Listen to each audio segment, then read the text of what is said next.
Hi everyone, study IQ के learning platform पे आप सबका स्वागत है। आज के लेक्चर में हम लोग मध्य प्रदेश के जुलाई 2022 के करंट अफेयर्स का फर्स्ट पार्ट कवर करेंगे इन द एमसीक्यू फॉर्मेट। मेरा नाम है रवनीत कौर। शुरू करते हैं लेक्चर को। सबसे पहले क्वेश्चन में आपको बताना है कि रिसेंटली कौन सा स्टार्टअप इकोसिस्टम का रैंकिंग जो था उसका एडिशन रिलीज किया गया है। आपके ऑप्शंस हैं सेकेंड एडिशन, और अगर साल देके मेंशन किया जाए तो साल 2022 में स्टार्टअप इकोसिस्टम रैंकिंग का कौन सा एडिशन रिलीज हुआ। ऑप्शंस हैं second, fourth edition, fifth edition या फिर थर्ड एडिशन। इसका करेक्ट आंसर होगा थर्ड एडिशन रिलीज किया गया है। रिपोर्ट्स के हिसाब से गुजरात एंड कर्नाटका जो है वो बेस्ट परफॉर्मिंग स्टेट्स की कैटेगरी में आए हैं, जहां का स्टार्टअप इकोसिस्टम काफी ज्यादा फोरफ्रंट है और मजबूत है। केरला, महाराष्ट्र, उड़ीसा, तेलंगाना को भी टॉप परफॉर्मिंग स्टेट्स की कैटेगरी में डाला गया है। बात करते हैं बाकी स्टेट्स की, जैसे कि उत्तराखंड, पंजाब, असम और तमिलनाडु, ये लीडर्स कैटेगरी में है। नाउ हम एमपी स्पेसिफिक ज्यादा बात करने की कोशिश कर रहे हैं, है ना, इस करंट अफेयर में। तो आपको एमपी का ध्यान रखना है कि छत्तीसगढ़, एमपी, राजस्थान और दिल्ली जो है ये एस्पिरेशनल लीडर्स की कैटेगरी में है, यानी कि लीडर्स से भी पीछे हैं, एस्पायर्ड टू बी लीडर्स हैं। आप कह सकते हैं कि लीडर्स बनना चाहते हैं, उस कैटेगरी में जा रहे हैं। इमर्जिंग स्टार्टअप इकोसिस्टम कैटेगरी में आंध्र प्रदेश और बिहार को भी इंक्लूड किया गया है। सो अगर डायरेक्टली मध्य प्रदेश का आपसे कैटेगरी पूछ लिया जाए according to this ranking framework, तो होगा ये एस्पिरेशनल लीडर्स की कैटेगरी में। ठीक है, अब नेक्स्ट क्वेश्चन आपका ये है कि जो स्टार्टअप इकोसिस्टम रैंकिंग रिपोर्ट है, इसमें जो स्टेट्स होती हैं उनको 5 कैटेगरीज में बांटा जाता है।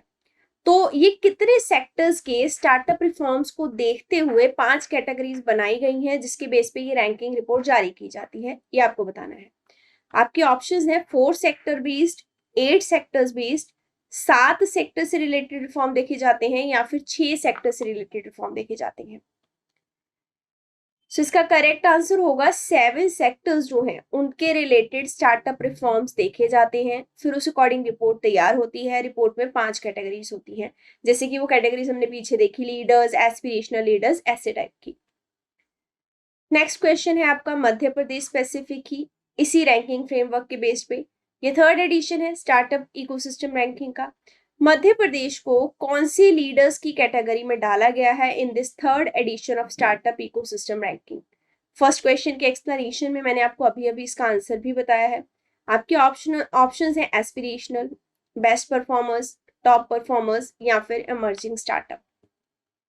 इसका आंसर होगा एस्पिरेशनल लीडर्स की कैटेगरी में आपका एमपी आता है। So Madhya Pradesh is in aspirational leaders category, और ये रैंकिंग अगर पूछ लिया जाए किसके द्वारा रिलीज की गई है, ये भी आप ध्यान रखेंगे। It is released by department for promotion of industry and internal trade. ये डिपार्टमेंट जो है ये आपका मिनिस्ट्री ऑफ कॉमर्स के अंतर्गत। ठीक है, 4 जुलाई 2022 को इस रैंकिंग को रिलीज किया गया था। उत्तर प्रदेश इसमें लीडर कैटेगरी में है, मैं आपको पहले भी बता चुकी हूँ। 7 सेक्टर बेस होती है ये, ठीक है, मतलब 7 सेक्टर्स हैं जिनके रिफॉर्म्स देखे जाते हैं, फिर उन्हीं रिफॉर्म्स के बेस्ड पे डिफरेंट जो स्टेट्स हैं उनको कैटेगरीज दे दी जाती हैं, ये रैंकिंग दे दी जाती है। ये जो 5 कैटेगरीज हैं जो दी जाती हैं उसमें आती है best performer, top performers, leaders, aspiring leader जिसमें आपका एमपी है, और इमर्जिंग स्टार्टअप इकोसिस्टम।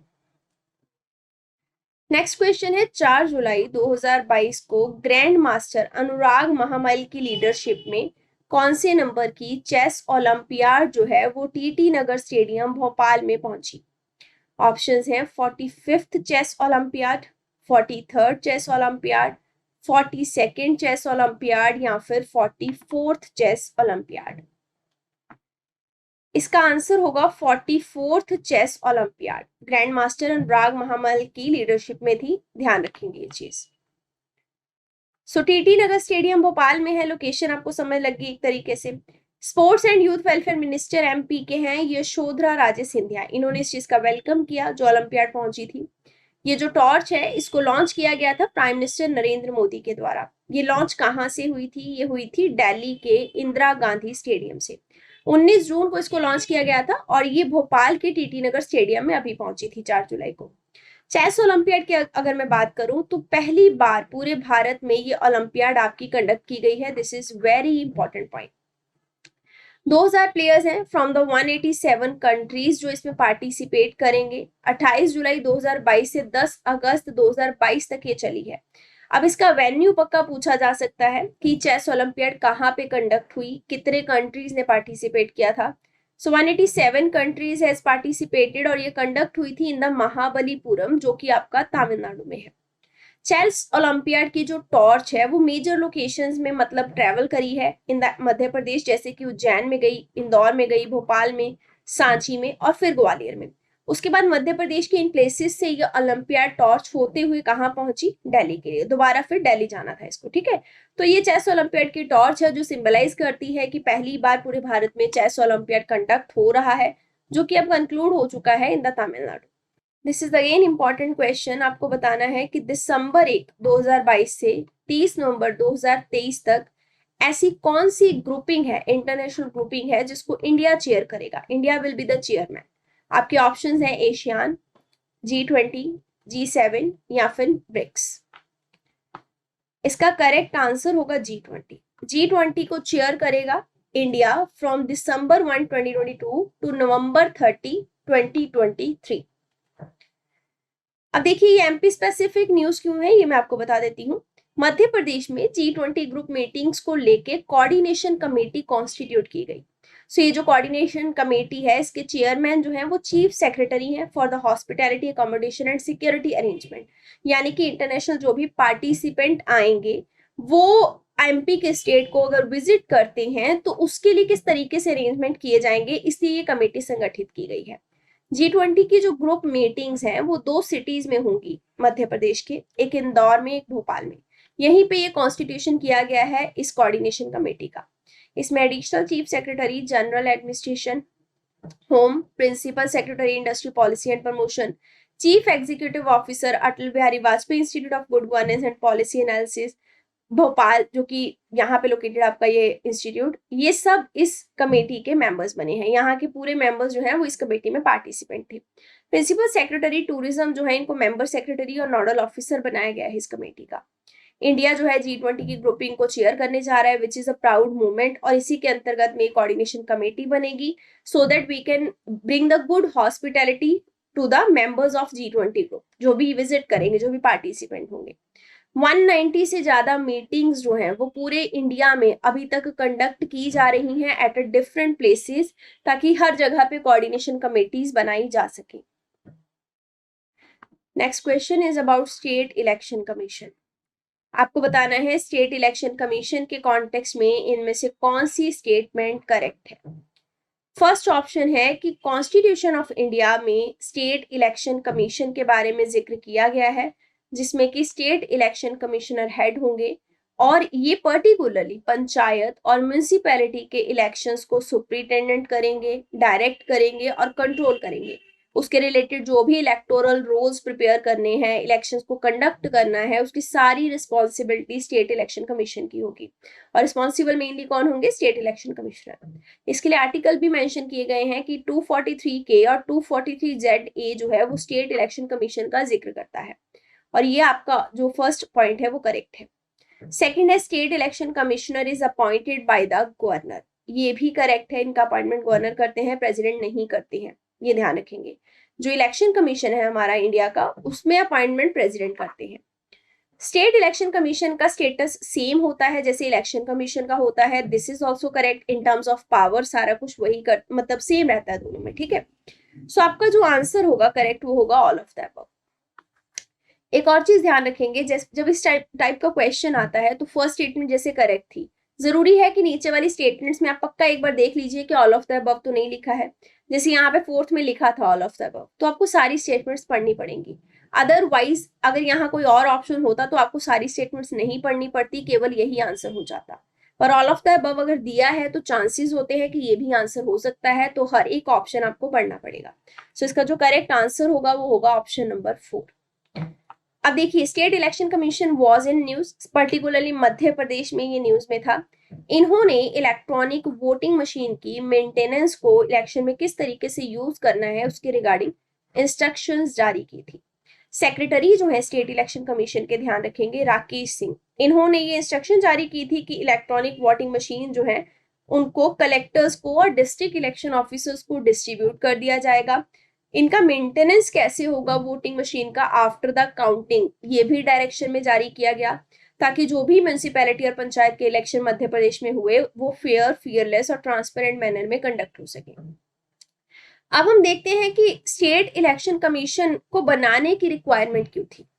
कॉन्स्टिट्यूशन में हम सब जानते हैं कि local self government institutions are the major play factor, जो कि डेमोक्रेटिक गवर्नेंस को रिफ्लेक्ट करते हैं।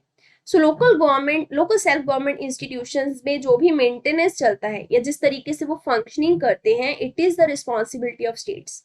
इसके बारे में एंट्री 5 और जो लिस्ट 2 है कॉन्स्टिट्यूशन की, उसमें जिक्र किया गया है लोकल इंस्टीट्यूशंस के बारे में। इवन जो 7th शेड्यूल है उसमें भी लोकल सेल्फ गवर्नमेंट इंस्टीट्यूशंस का मेंशन किया गया है। एक्सपीरियंस ये बताता है कि सारी की सारी स्टेट गवर्नमेंट्स अर्लियर पीरियड में इतनी ज्यादा सिंसियर नहीं थी कि वो पंचायती राज सिस्टम को थोड़ा एम्पावर करें। क्यों? क्योंकि पंचायती राज सिस्टम को जब एम्पावर करेंगी तो कुछ गांव के हिस्से की पावर जो थी वो उनके हाथ से चली जाएगी, स्टेट के हाथ से। तो इसलिए कोई भी पंचायती राज इंस्टीट्यूशंस के इम्प्लीमेंटेशन को, उसके इलेक्शंस के प्रोसेस को, फाइनेंस के प्रोसेस को सीरियसली नहीं लेता था। खास करके स्टेट गवर्नमेंट इतना सीरियसली नहीं लेती थी जब तक कोई लीगल ऑब्लिगेशन नहीं था। इसलिए कॉन्स्टिट्यूशन में 1992 में अमेंडमेंट किया गया। अमेंडमेंट करने के बाद जो पंचायती राज इंस्टीट्यूशंस हैं और जो आपका म्यूनिसिपैलिटी है, यानी कि लोकल सेल्फ गवर्नमेंट के जो ऑर्गन्स हैं, उनको कॉन्स्टिट्यूशनल दर्जा दिया गया। अब लीगल ऑब्लिगेशंस लग गई स्टेट गवर्नमेंट के ऊपर कि वो रेगुलर इलेक्शंस को कंडक्ट करवाएंगे, क्योंकि इस अमेंडमेंट में क्लियरली मेंशन था कि ये जो इंस्टीट्यूशंस होंगे like Panchayati Raj and municipalities, इनका 5 साल का टर्म होगा वो रहेगा। साइमल्टेनियसली कुछ ऐसे प्रोविजंस जो थे वो भी बनाए गए कि एक कॉन्स्टिट्यूशनल अथॉरिटी सेटअप की जाएगी, स्टेट इलेक्शन कमीशन जो है वो सेटअप किया जाएगा, लाइकवाइज द इलेक्शन कमीशन जो कि इलेक्शन कंडक्ट करेगा इन द स्टेट। ठीक है, इसके अलावा आप ध्यान रखेंगे कि आर्टिकल 243 के जो है इंडियन कॉन्स्टिट्यूशन का, उसमें ये क्लियरली मेंशन है कि स्टेट इलेक्शन कमीशन जो है उसका सेटअप हमें रेगुलर करके रखना है, और ये इसी बेसिस पे होगा या इसी तरीके से काम करेगा जैसे हमारा इलेक्शन कमीशन ऑफ इंडिया करता है। बस डिफरेंस ये होगा कि स्टेट इलेक्शन कमीशन जो है it will conduct the election of panchayat and municipality, और जो इलेक्शन कमीशन ऑफ इंडिया है ये कंडक्ट करते हैं इलेक्शन हमारे एमपीज के लिए। ठीक है, हमारी लोकसभा, राज्यसभा के लिए, और प्रेसिडेंट ऑफ इंडिया और वाइस प्रेसिडेंट के लिए। सो आर्टिकल 324 जो है वो कॉन्स्टिट्यूशनल दर्जा ऑलरेडी देता है इलेक्शन कमीशन ऑफ इंडिया को। आफ्टर द अमेंडमेंट ऑफ 1992, 243 के जो आर्टिकल है उसने पंचायती राज या कह लीजिए लोकल सेल्फ गवर्नमेंट इंस्टीट्यूशंस को भी कॉन्स्टिट्यूशनल दर्जा देते हुए एक इंस्टीट्यूशन एस्टेब्लिश कर दिया, दैट इज आपका स्टेट इलेक्शन कमीशन, जो कि स्टेट लेवल के इलेक्शन देखेगा। स्टेट लेवल के मतलब आप समझिए ये आपके पंचायत और म्यूनिसिपैलिटी। डोंट गेट कंफ्यूज्ड कि स्टेट लेवल के इलेक्शंस में एमएलएस का इलेक्शन आएगा, ऐसा नहीं है। एमएलएस के इलेक्शन की भी रिस्पॉन्सिबिलिटी जो है वो इलेक्शन कमीशन ऑफ इंडिया की ही होती है, लेकिन state election commission only covers the panchayat and municipality election. ठीक है, सो इस दर्जे से मतलब अगर हम ये देखें कि स्टेट इलेक्शन कमीशन को भी कॉन्स्टिट्यूशन का दर्जा मिला, कॉन्स्टिट्यूशनल मैनर में एक दर्जा मिला, आइडेंटिटी मिली, सेम उसी लाइन पे जैसे इलेक्शन कमीशन ऑफ इंडिया की थी, तो हम बोल सकते हैं कि state election commission is enjoying the same power और द स्टेटस जैसे कि इलेक्शन कमीशन का है। ठीक है, सो ये काफी इंपॉर्टेंट टॉपिक है स्टैटिक पोर्शन में भी, इसलिए इसको अच्छे से पढ़ेंगे। नेक्स्ट आपका क्वेश्चन है टास्क फोर्स के बारे में।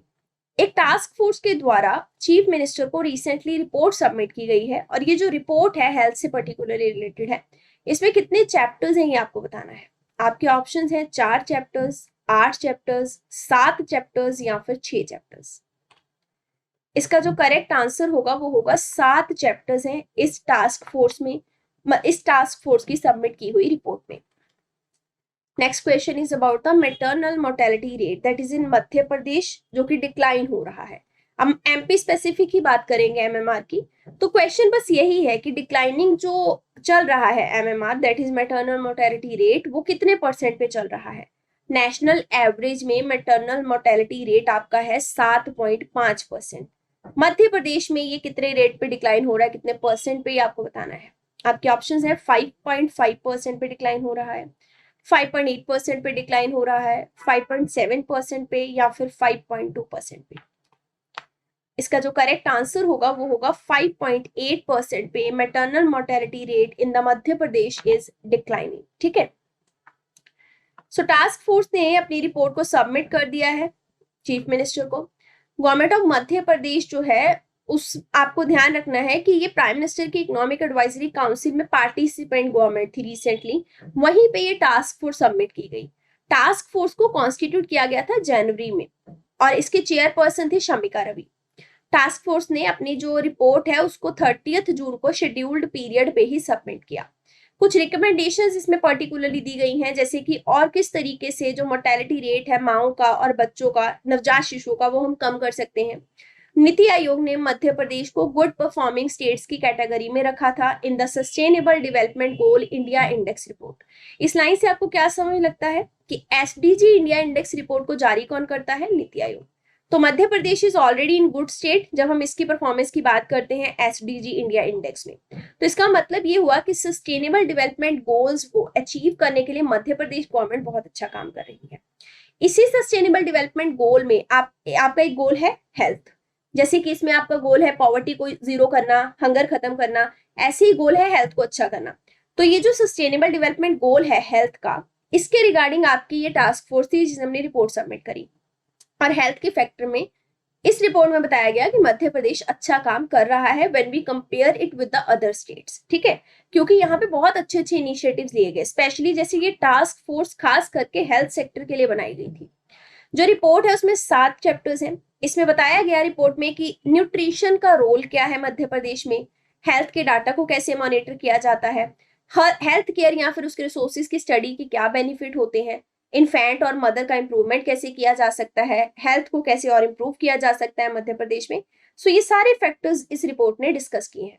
इसी में ये बताया गया कि मैटरनल मोर्टेलिटी रेट जो है मध्य प्रदेश का वो 5.8% के रेट से डिक्लाइन कर रहा है, which is low than national average. National average पे जो हमारा MMR है वो 7.5% की दर से कम हो रहा है, लेकिन अगर हम अपनी बात करते हैं मध्य प्रदेश की, तो मध्य प्रदेश में उससे भी कम दर पे कम हो रहा है, यानी कि बहुत तेजी से कमी हो रही है। ठीक है, MMR की। सो मध्य प्रदेश में इन्फेंट मोर्टेलिटी रेट आपका डिक्लाइन हो रहा है 0.6% से, नेशनल एवरेज रेट है आपका 3.8%। ठीक है, नेक्स्ट क्वेश्चन में आपको बताना है कि मध्य प्रदेश में कितने % डिलीवरीज जो हैं वो प्रॉपर हेल्थ फैसिलिटीज के साथ की जाती हैं, यानी कि डिलीवरीज मैक्सिमम जो होती हैं वो हॉस्पिटल्स में ही होती हैं जहां पे हर तरीके की हेल्थ फैसिलिटी रहे। ऑप्शंस हैं 75% डिलीवरीज, 89% डिलीवरीज, 91% या फिर 98%। इसका करेक्ट आंसर होगा 91% of the deliveries took place with the health facilities. International checkup and care during the pregnancy is very good in the Madhya Pradesh, ये नेशनल फैमिली हेल्थ सर्वे की report बोलती है। Recently national family health survey का चौथा जो report का portion था उसको रिलीज किया गया, फिर 5वां रिलीज किया गया, 2020-21 का डाटा है इसमें बताया गया कि नंबर ऑफ एक्सपेक्टेंट मदर्स जो हैं, जो माँ बनने वाली होती हैं, उनको किस तरीके से मध्य प्रदेश में एग्जामिन किया जाता है, उनकी हेल्थ का प्रेगनेंसी के टाइम पे कैसे ध्यान दिया जाता है। अब ये जो डाटा कलेक्ट किया गया है वो 5 साल का डाटा है, यानी कि पिछले 5 साल में ऑब्जर्व किया गया कि वहां पे एक्सपेक्टेंट जो मदर्स हैं उनकी टेक केयर कैसे की जाती है। नेशनल फैमिली हेल्थ सर्वे 5th की जो रिपोर्ट है वो ये बोलती है कि 75% ऑफ प्रेग्नेंट वुमेन वो विमेन होती हैं जिनको प्रॉपर हेल्थ इंस्टीट्यूशंस में एग्जामिन किया जाता है, खास करके उनके फर्स्ट ट्राइमेस्टर ऑफ प्रेगनेंसी के पीरियड में। नेशनल फैमिली हेल्थ सर्वे 4 जो है 2015 का, उसमें ये बताया जाता है कि नंबर ऑफ सच विमेन जो है वो 53% है। सर्वे 5 की अगर हम बात करते हैं तो इसमें ये बताया गया कि 58% यानी कि मोर देन हाफ एक्सपेक्टेंट जो मदर्स हैं वो रेगुलरली हेल्थ इंस्टीट्यूशंस में अपना चेकअप करवाने जाती हैं before the delivery. Urban women की अगर हम बात करते हैं जो कि शहरों में रहती हैं खास करके, वो ज्यादा फ्रीक्वेंट चेकअप करवाती हैं हॉस्पिटल्स में जाके as compared to the rural women. Madhya Pradesh में 91% जो डिलीवरीज हैं वो प्रॉपर हेल्थ फैसिलिटीज के साथ होती हैं, और इसके अलावा हेल्थ फैसिलिटीज की संख्या थोड़ी बड़ी है, यानी कि नेशनल फैमिली हेल्थ सर्वे 4 के डाटा के हिसाब से 81% डिलीवरीज थी जो हॉस्पिटल में होती थी या विद हेल्थ फैसिलिटी होती थी, पर अब नेशनल फैमिली हेल्थ सर्वे 5th का डाटा बोलता है कि 91% जो हेल्थ सर्वेज हैं, 91% जो डिलीवरीज हैं वो प्रॉपर हेल्थ फैसिलिटी के साथ होती है। अब नेशनल फैमिली हेल्थ सर्वे क्या है? ये एक मल्टी लेवल का सर्वे है जो बहुत बड़े स्केल पे कंट्री लेवल पे किया जाता है, ये देखने के लिए कि हाउस होल्ड लेवल पे हेल्थ का स्टेटस क्या चल रहा है ऑल अक्रॉस द इंडिया। तो ये यहाँ पे क्या होता है कि जो हाउस होल्ड होते हैं वहां से रिप्रेजेंटेटिव सैंपल्स कलेक्ट किए जाते हैं, उसके बेस पे हेल्थ डाटा प्रिपेयर किया जाता है। And this survey is conducted by the ministry of health and family welfare. ये भी आपसे पूछा जा सकता है। Next question is about Lakshika Dagar, जिनकी एज है 21। ये मध्य प्रदेश की यंगेस्ट सरपंच बनी है, इन्होंने ये टाइटल हासिल किया है। इन्होंने ये जो इलेक्शन जीता है, ये जीता है चिंतामन जवसिया ग्राम पंचायत से। ये पर्टिकुलरली किस डिस्ट्रिक्ट में है ये आप बताएंगे। या फिर क्वेश्चन ऐसे भी आ सकता है कि मतलब चिंतामन जवसिया ग्राम पंचायत की यंगेस्ट सरपंच कौन है, या पूरे एमपी की यंगेस्ट सरपंच कौन है? तो आंसर होगा लक्षिका डागर। पर्टिकुलरली अगर आपको पता है कि ये ग्राम पंचायत किस डिस्ट्रिक्ट में है, then this question will be easy for you. आपके ऑप्शंस है रेवा, इंदौर, भोपाल, उज्जैन। करेक्ट आंसर होगा उज्जैन डिस्ट्रिक्ट। चिंतामन जवसिया ग्राम पंचायत जो कि उज्जैन डिस्ट्रिक्ट की है, वहां पे Lakshika Dagar is the youngest sarpanch now. इन्होंने मध्य प्रदेश में ये बहुत अच्छी एक एग्जाम्पल सेट की है, खास करके औरतों को एम्पावर करने के लिए। ठीक है, इन्होंने ये जो विक्ट्री हासिल करी है अपने राइवल कैंडिडेट को 487 वोट से हराते हुए करी है। ये रेडियो जॉकी के तौर पे काम कर चुकी हैं, न्यूज एंकर रह चुकी हैं उज्जैन में। इन्होंने पोस्ट ग्रेजुएट डिप्लोमा किया है मास कम्युनिकेशन में। डेमोक्रेसी को अगर हम ग्रास रूट लेवल पे स्टैब्लिश करना चाहते हैं, उसके लिए 73rd कॉन्स्टिट्यूशन अमेंडमेंट हुआ था 1992 में, जिसका जिक्र मैंने स्टेट इलेक्शन कमीशन वाले क्वेश्चन में भी किया था। इस कॉन्स्टिट्यूशन अमेंडमेंट ने पंचायती राज इंस्टीट्यूशंस को कॉन्स्टिट्यूशनल दर्जा दिया। किस तरीके से हम ग्रामीण इलाकों में डेवलपमेंट कर सकते हैं with continuous focus and planning, ये इसी चीज से संभव हुआ था, क्योंकि अदरवाइज रूरल डेवलपमेंट इतना खास नहीं हो रहा था, क्योंकि इतनी ज्यादा ऑब्लिगेशंस थी नहीं स्टेट की उसको डेवलप करने के लिए। ठीक है, तो एकदम अंदर घुस के काम करना, रूट लेवल पे, ग्रास रूट लेवल पे काम करना, ये सिर्फ तब संभव हुआ जब पंचायती राज इंस्टीट्यूशंस बने। क्योंकि आप खुद समझिए कि सरपंच आपके साथ ही गांव में रहते हैं, अगर आपको कोई प्रॉब्लम है जाके उनसे मिल सकते हैं, उनसे बात कर सकते हैं। ठीक है, और अगली बार फिर इलेक्शन आएगा, अगर आपको नहीं पसंद आया उनका काम, आप किसी और को चुन सकते हैं। लेकिन आप इस चीज को अप्लाई नहीं कर सकते जब एक एमएलए की या फिर एमपी की हम बात करते हैं। आप उनको फ्रीक्वेंटली जाके मिल नहीं सकते हैं, ये पॉसिबल नहीं होता, वो बहुत ज्यादा बिजी होते हैं अपने स्केड्यूल में। लेकिन सरपंच से आप बहुत आसानी से मिल सकते हैं। ठीक है, मतलब इजी एक्सेसिबल रहते हैं वो। इसीलिए पंचायती राज इंस्टीट्यूशंस हो या फिर लोकल सेल्फ गवर्नमेंट इंस्टीट्यूशंस, इनको कह दीजिए, this is the grass root level democracy, या फिर इसको सिटीजन सेंट्रिक गवर्नेंस भी कहते हैं, जो एक्चुअल में डेमोक्रेसी को प्रैक्टिकल लेवल पे इंप्लीमेंट होता हुआ दिखाती है। 3 टियर सिस्टम होता है पंचायत का, यानी कि गांव लेवल पे अलग सिस्टम चलता है, कैसे फंक्शनिंग होगी। फिर इंटरमीडिएट लेवल, जिसको हम ब्लॉक लेवल या मंडल लेवल कह देते हैं, उस पर फंक्शनिंग अलग तरीके से होती है। फिर डिस्ट्रिक्ट लेवल पे काम होता है। ठीक है, आपको ये जरूर ध्यान रखना है, ये जो 3 टियर पंचायती सिस्टम है, ये उसी स्टेट में पॉसिबल है जहां पे 20 लाख से ज्यादा पॉपुलेशन है। अगर आबादी 20 लाख से कम है तो पॉसिबिलिटी हो सकती है कि ये जो पंचायती राज सिस्टम है, ये 3 टियर ना होकर 2 टियर हो या फिर 1 टियर हो। ये मेंशन कहाँ किया गया है कि 20 लाख से कम या ज्यादा आबादी का ध्यान रखना है, आर्टिकल 243B में इंडियन कॉन्स्टिट्यूशन में। जो सीट्स हैं बेसिकली वो सारी की सारी डायरेक्ट इलेक्शन से ही चुनी जाती हैं, इनडायरेक्ट इलेक्शन बहुत ही कम होते हैं, तो डायरेक्टली आप ही चुनते हैं सामने वाले को। ये मेंशन किया गया है आर्टिकल 243C में। इंडिपेंडेंट इलेक्शन कमीशन हर एक स्टेट में होगा, जो कि रिस्पॉन्सिबल होता है for the conducting of elections at the local self government institution, और ये मेंशन किया गया है आर्टिकल 243K में। ठीक है, नेक्स्ट क्वेश्चन है शैलेंद्र और तुषार, इन्होंने गोल्ड और सिल्वर मेडल्स जीते हैं रिस्पेक्टिवली, विच मींस शैलेंद्र ने गोल्ड जीता है, तुषार ने सिल्वर जीता है। ये कौन से डिस्ट्रिक्ट से बिलोंग करते हैं ये आप बताएंगे। ऑप्शंस हैं भोपाल, उज्जैन, इंदौर या फिर रीवा। इसका आंसर होगा भोपाल। सो इन्होंने ये मेडल्स जीते हैं basically senior Asian power lifting competition में, इन्होंने बहुत अच्छा परफॉर्म किया। अगर पूछा जाए कि ये कंपटीशन कहाँ हुआ था, तो it was held in Coimbatore, जो कि आपका तमिलनाडु में है। ठीक है, कोयम्बटूर में पावर लिफ्टिंग कंपटीशन हुआ था। क्वेश्चन इस तरीके से भी आ सकता है कि शैलेंद्र और तुषार जो हैं वो किस खेल से संबंध रखते हैं, या फिर मतलब किस चीज से संबंध रखते हैं, तो ये पावर लिफ्टर है।